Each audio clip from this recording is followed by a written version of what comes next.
Bonsoir à tous et bienvenue dans une nouvelle vidéo. Et aujourd'hui, critique de Percy Jackson et les Olympiens, la nouvelle série Disney+, qui est sortie donc le 20 décembre 2023 sur la plateforme américaine. Alors, qu'est-ce que j'en ai pensé? Eh bien, j'en ai pensé que c'est une très bonne adaptation. Alors, dans cette vidéo, je vais évidemment comparer un peu la série aux films qui sont sortis. Parce que je trouve que les films, et c'est ce qui a aussi été relevé dans les critiques, presse, c'est que en fait, ils n'avaient pas eu le temps vraiment de développer bien les personnages et surtout la romance entre, c'est surtout ça dans les romans, entre Annabeth et Percy. Dans le film, c'est un peu bâclé et les films, finalement, c'est dommage parce qu'on aurait pu, dans les films Percy Jackson, un peu plus mettre des détails, mais voilà, hein, quand tu fais un film ou une série, voilà, la différence entre un film, un film, t'as un budget, t'as un temps défini, il faut que tu tournes tant, t'as tellement de contraintes, alors qu'en série, tu peux plus prendre le temps de développer. Et la série, c'est mieux que en film. Voilà. Donc, qu'est-ce que j'en ai pensé? Donc, j'en ai visionné évidemment que les 4 premiers épisodes. La suite n'est pas disponible parce que c'est un rythme hebdomadaire, donc toutes les semaines, un épisode tous les mercredis. Donc, évidemment, je n'ai pas encore la suite. Donc, saison 1 en 8 épisodes. Alors, je ne sais pas. Est-ce qu'ils vont faire peut-être plusieurs saisons? En fait, ils vont peut-être faire. La première saison, c'est Le voleur de foudre. Deuxième saison, La mer des monstres. Je ne sais pas. On verra bien. Mais je pense que cette série va avoir une saison 2, ça c'est sûr et certain. Je pense, vu déjà. Je sais qu'il ne faut pas trop se fier à Rotten Tomatoes, mais quand on voit que c'est à 96 ou 97%, quand même, quoi. Voilà, tu te dis que c'est quand même pas une mauvaise série, quoi. Et moi, j'ai adoré. Alors, pourquoi? Parce que t'as des scènes dans la série qui ne sont pas du tout dans les films. C'est ça le truc. Et surtout que ça prend le temps entre la romance de Percy et Annabeth. Surtout ça. Toi, dans les films, par exemple, on nous expliquait directement, quand il arrive à la colonie, il sait qu'il apprend qu'il est le fils de Poséidon. Alors que là, dans la série, c'est Dionysos au début qui lui fait croire qu'il est son père. Finalement, c'est pour manipuler un petit peu. Et finalement, Monsieur Brunner lui explique après que normalement son père va bientôt se manifester ou jamais. Et ensuite, il découvre à travers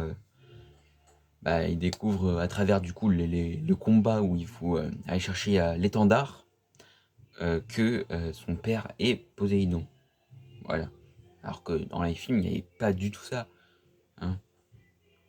Donc voilà. Après, là, je trouve que la série vraiment reflète très bien le livre. Tu vois, j'ai l'impression même, en regardant la série, parce que je me rends bien en même temps dans les tomes Percy Jackson, il est juste là.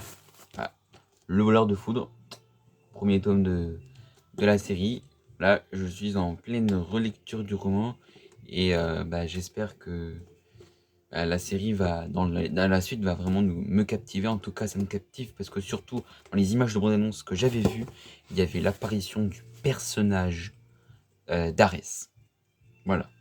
Ares qui, dans les livres Percy Jackson, malmène nos personnages. Et alors que dans les films, il n'y a pas d'Ares. Et surtout, il n'y a ni queue ni tête. Alors dans la série, ça prend plus le temps, ça développe plus. En plus, et donc évidemment, c'est sur un temps enfantin. Après, évidemment, je suis adolescent, je peux quand même regarder la série. Toi, c'est pas fait non plus. Tout le monde peut la regarder. Bon, on va pas demander aux enfants de 5 ans de pas la regarder, mais tout le monde peut la regarder. C'est une très bonne série, je vous la conseille. Et bon, j'ai aimé la tech les 4 premiers épisodes, hein, je peux pas avoir la suite malheureusement. Donc critique du premier épisode. Alors c'est parti. Alors pour le premier épisode de Percy Jackson et l'Olympien, j'ai adoré parce que on retrouve vraiment tout l'univers et surtout on prend le temps et surtout on adapte des scènes, toi des scènes parce qu'en même temps que quand je regardais du coup l'épisode de la série, j'avais le livre à côté pour que je me situe dans la scène et vraiment quand je regarde le livre, quand je regarde la série, vraiment la transposition évidemment est magistrale parce qu'on te remet évidemment la même scène quoi. T'es là, en tant que fan, t'es là mais merci quoi. Il aura fallu attendre 2023 pour qu'ils disent on va enfin vous faire une adaptation réussie. Et évidemment, Rick Riordan, l'auteur qui avait malheureusement très critiqué les films, et cette fois-ci le le créateur de la série et, me semble-t-il, le producteur. Donc il joue un rôle dans la série. Donc je pense qu'il a des attentes en termes d'épisodes d'adaptation. Évidemment, ce n'est pas non plus la meilleure série de l'année 2023. Il y a quand même des petites faiblesses par-ci par-là. Mais quand même, je trouve que pour une série qui adapte des romans, parce que c'est vrai que quand tu adaptes un roman au cinéma, que ce soit en série ou en film, c'est vrai que c'est pas vraiment facile. Imagine, tu dois adapter un livre de 400 pages en film. C'est quand même pas facile. Mais là, le défi était énorme, et surtout les attentes énormes, parce que Rick Riordan avait dit aux fans qu'ils allaient pas être déçus, et là, on n'est vraiment pas déçus. Là, franchement, on n'est pas déçus. On retrouve les méchants, on retrouve vraiment tout l'univers. J'espère que ça va continuer, peut-être, pourquoi pas, plusieurs saisons. Percy Jackson et ensuite peut-être les héros de l'Olympe, peut-être adaptés en série. Je ne sais pas. Mais j'espère qu'il y aura plusieurs saisons, hein, parce que cette série, elle est vraiment incroyable. Bon, je vous la conseille, hein. Allez la voir donc sur Disney+. Donc moi, évidemment, je vais vous dire comment j'ai pu la regarder parce que je n'ai pas Disney+. Malheureusement, j'ai fait des choix, hein, Netflix, malheureusement. Et donc, j'ai pu la voir parce que une amie à moi a un site EOS qui et donc me permet d'avoir accès à vraiment tous les nouveautés, films et séries, et à les Percy Jackson et les Olympiens. Donc j'espère que la série va continuer dans ce sens-là, même si je trouve que des fois l'intrigue est un peu lente. Après, évidemment, ça prend son temps, donc c'est normal, c'est une nouvelle série, on est en plein son univers, donc c'est vrai que c'est pas facile.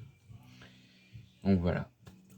N'hésitez pas à me dire dans les commentaires quel épisode vous avez préféré.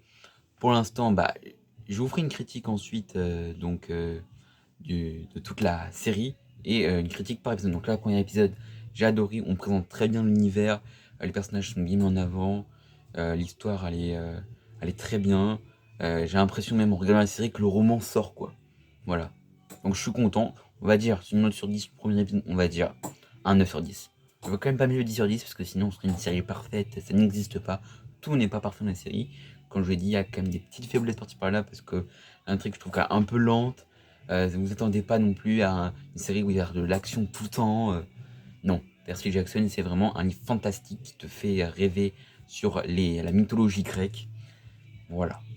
Donc, et aussi je vais donc regarder aussi, c'est ça que je n'avais pas vu, que j'ai vu sur le site tout à l'heure, la série que je n'ai pas vue, Chair de poule. Parce que oui, on se souvient tous cette série des années 95, donc 1995, enfin 80, 85, des années 80, bref, qui avait été pour moi la meilleure adaptation des romans de R.L. Stein que j'ai adoré, évidemment. Et je vais donc voir, donc, n'essaie pas trop de me spoiler dans les commentaires cette série, mais j'espère ils vont bien rendre hommage. Apparemment, c'est 5 adolescents, ils vont avoir des trucs d'horreur, des, des rebondissements, il y aura des rebondissements et tout. Donc ne me dites rien, ne me spoilez pas, je vais regarder et ensuite je vous ferai ma critique. Et donc cette année, vite fait, je vous dis en fin de vidéo les films que j'attends le plus en 2024. Alors, en 2024, ce que j'attends comme film, c'est... Alors, j'attends évidemment le Gladiator 2, évidemment, de Ridley Scott. Après, on va pas dire que ça a été si ça a été un échec box-office pour le dernier film de Ridley Scott, Napoléon, qui pourtant au début partait loin. Mais les critiques françaises, évidemment, ont tout bousillé le film, hein. Ils ont dit que c'était le plus nul, qu'ils profanent Napoléon. Voilà, les critiques se sont enflammées sur ce film. Et à un moment donné, j'avais envie de leur dire, mais les gars, c'est un film, quoi. C'est un film, c'est pour être. Voilà, c'est inventé. Évidemment qu'il y a des événements qui sont pas parfaits. Un film n'est pas parfait. Évidemment, ils vont pas se mettre, évidemment, dans tous les films, les événements à telle date, ça se passe à tel moment. Non, évidemment, il va y avoir un peu de fictif. C'est un film.